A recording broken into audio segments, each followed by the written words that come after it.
Good morning, dear students. Welcome back in science class. Students, today we are going to continue our chapter separation of substances with the topic separation of soluble solid from their solution. यानी कि जो soluble solid है उसको उसके solution से कैसे अलग कर सकते हैं। सोल्यूबल सॉलिड मतलब देखिए जैसे शुगर है वो एक सॉलिड है और वो वाटर में डिजॉल्वेबल है। साल्ट है वो भी सॉलिड फॉर्म में है और वो भी क्या है वाटर में डिजॉल्वेबल है। ठीक है, सोल्यूबल है वो।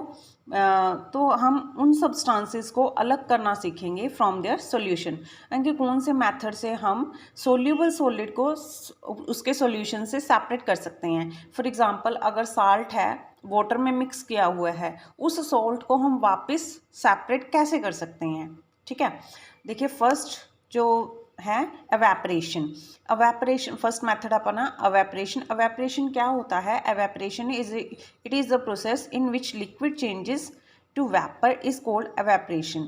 यानी कि जो लिक्विड है वो किस में कन्वर्ट हो जाता है, वेपर में। देखिए अब सॉलिड और लिक्विड का मिक्सचर है, सॉल्यूशन बना हुआ है एक, ठीक है, जिसमें सॉलिड में यानी कि वाटर में सॉलिड यानी कि सॉल्ट मिक्स है। ठीक है, जैसे सी वाटर ले लीजिए, देखिए सी वाटर में सोल्ट होता है, उसको क्या करते हैं, उसको हम शैलो पूल्स में कलेक्ट किया जाता है। देखिए जो साल्ट की पैन होती हैं उनको शैलो पूल होता है, शैलो पूल बोलते हैं। देखिए सी वाटर को इन ट्रेज में बड़े बड़े कंटेनर से होते हैं, इनमें इकट्ठा किया जाता है। शैलो पैन बोलते हैं इनको, साल्ट पैन बोलते हैं इन्हें, ठीक है, या शैलो पूल बोलते हैं। Heat from the sun evaporate the water. जब इन कंटेनर्स के ऊपर, इन बड़ी ट्रेस के ऊपर क्या होता है, सन की लाइट पड़ती है, तो क्या होगा, सन की एनर्जी से क्या होगा, वाटर एवेपरेट हो जाएगा और क्या रहेगा, solid salt is left behind. ठीक है, जो साल्ट होगा वो पीछे रह जाएगा क्योंकि वाटर सारा हीट एनर्जी से एवेपरेट हो जाएगा। And the salt is sent for purification. इसके बाद प्यूरिफिकेशन के लिए सेंड किया जाता है, ठीक है, फैक्ट्रीज में, इंडस्ट्रीज में। नेक्स्ट प्रोसेस है कंडेंसेशन। कंडेंसेशन क्या होता है स्टूडेंट्स, आपने देखिए अगर हम स्टील वाला ग्लास लेते हैं, कोई स्टील वाला लीजिए ग्लास, दूसरा कांच वाला लीजिए, आपने अगर उसमें आप ठंडा पानी डाल देते हैं, ठीक है, बहुत चिल्ड आइस चिल्ड वाटर आप उसमें डाल देते हैं, तो आप क्या देखते हैं, उसकी बाहर वाली साइड भी पानी आ जाता है, ड्रॉपलेट आ जाती है, वाटर ड्रॉपलेट। वो क्यों होती हैं, या हम देखें जैसे मॉर्निंग में उठें, विंटर सीजन में मॉर्निंग में उठें, जो ग्रास होती है उसके ऊपर भी क्या होता है, वाटर ड्रॉपलेट होती हैं। या हमारी ग्लास की विंडोज़ या डोर्स होते हैं उस पर भी वाटर ड्रॉपलेट होती हैं। तो वो क्यों होती है, विंटर सीजन की बात कर रही हूँ मैं, वो क्यों होती हैं, क्योंकि जो वाटर होता है एटमॉस्फेयर में वो कंडेंस हो जाता है, वो कूल होने पे वापस लिक्विड फॉर्म में कन्वर्ट हो जाता है। जो वाटर वेपर होते हैं एटमॉस्फेयर में, जो वाटर वेपर होते हैं on cooling they will condense और वो वापस लिक्विड फॉर्म में कन्वर्ट हो जाते हैं। ठीक है, पहले वेपराइज हुए हैं वो एटमॉस्फेयर में, वाटर जो है वेपर फॉर्म में है। जब उसको एकदम से कूलिंग एटमॉस्फेयर मिलता है तो वो वेपर क्या हो जाते हैं, वापस लिक्विड स्टेट में आ जाते हैं। देखिए अब जो ग्लास है उसमें हमने आइस चिल्ड वाटर डाला है, तो उसका जो ग्लास है वो बहुत ज़्यादा ठंडा हो गया, तो बाहर वाला एटमॉस्फेयर भी ठंडा हो गया। जो उस एटमॉस्फेयर में, जो उस एयर में वाटर के वेपर्स होते हैं वो कन्वर्ट हो जाते हैं किसमें, वापस लिक्विड फॉर्म में, यानी कि वाटर ड्रॉपलेट में। इसीलिए जो ग्लास है उसके बाहर हमें वाटर ड्रॉपलेट दिखाई देती हैं। ऐसे ही ग्रास हमें गीली दिखती है, ऐसे ही हमें ग्लास की विंडोज़ वगैरह वो भी हमें उसमें भी ओस वगैरह दिखती है, वही चीज़ है ये। यानी कि वाटर वेपर किस में कन्वर्ट हो जाते हैं, वापस लिक्विड स्टेट में। The change of vapor of any liquid on cooling is called condensation. We can see water droplet on blade of grass on an early winter morning.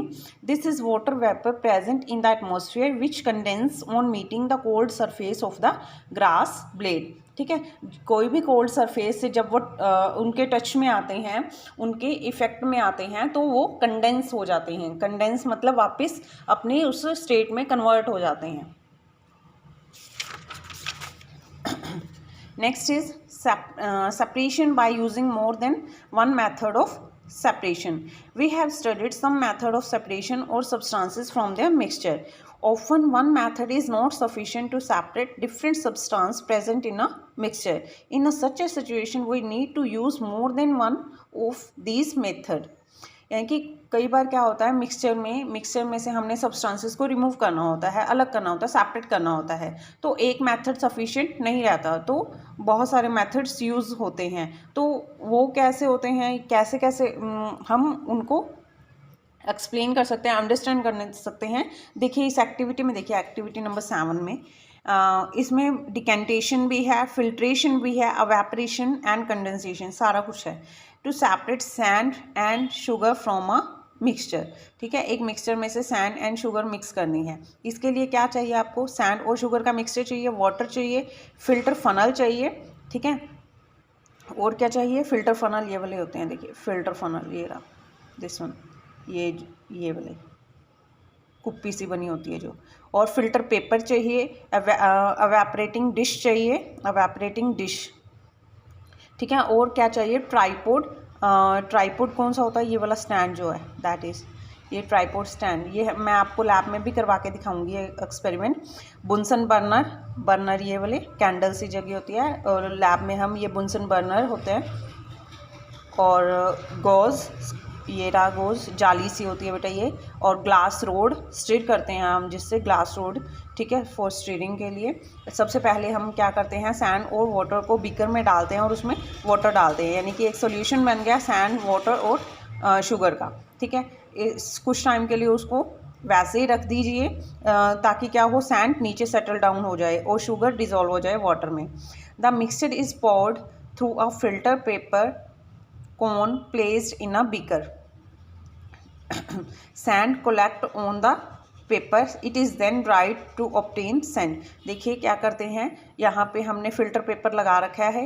देखिए इस beaker में एक फ़िल्टर पेपर लगा के और फिर ये बीकर से वो सॉल्यूशन वापस इसमें फ़नल में डाला है. तो क्या होगा, इसमें सारा शुगर सॉल्यूशन आ जाएगा और जो सैंड होगी वो फ़िल्टर पेपर के ऊपर रह जाएगी. उसको हम बाद में सुखा लेंगे तो सारी हमें सॉलिड फॉर्म में, सूखी हुई फॉर्म में सैंड मिल जाती है. ठीक है, the filtrate is taken and evaporating dish and heated it. उसके बाद इस सॉल्यूशन को क्या किया, एक डिश में डाल दिया, एवेपरेटिंग डिश में, और उसको बुनसन बर्नर स्टार्ट करके हीटअप करना स्टार्ट कर दिया. इससे क्या होगा, वाटर एवेपरेट हो जाएगा. वाटर एवेपरेट होगा तो क्या रहेंगे, क्रिस्टल रहेंगे शुगर के, तो शुगर रह जाएगी सॉलिड फॉर्म में. ठीक है, इससे हमें क्या निकला कि हमने सेपरेट कर दिया सैंड को, शुगर को और वाटर को by the process of decantation. ये प्रोसेस कौन सा होता है, डिकेंटेशन. ठीक है, और फिल्ट्रेशन, यहाँ पे जो फिल्टर कर रहे हैं हम, ये फिल्ट्रेशन. ठीक है, और उसके बाद कंडेंसेशन कौन सा है, ये वाला, वापस लिक्विड उड़ा देना वेपर में. ठीक है, तो यहाँ पे हमने 3 मेथड साथ साथ पढ़ लिए. हमने लिया था सैंड, शुगर और वाटर का solution.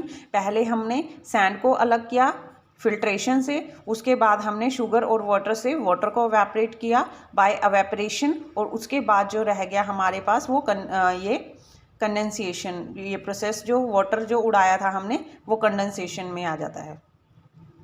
Clear students, evaporation and condensation इकट्ठा चलता है. I think it's enough for today. Thank you, have a nice day.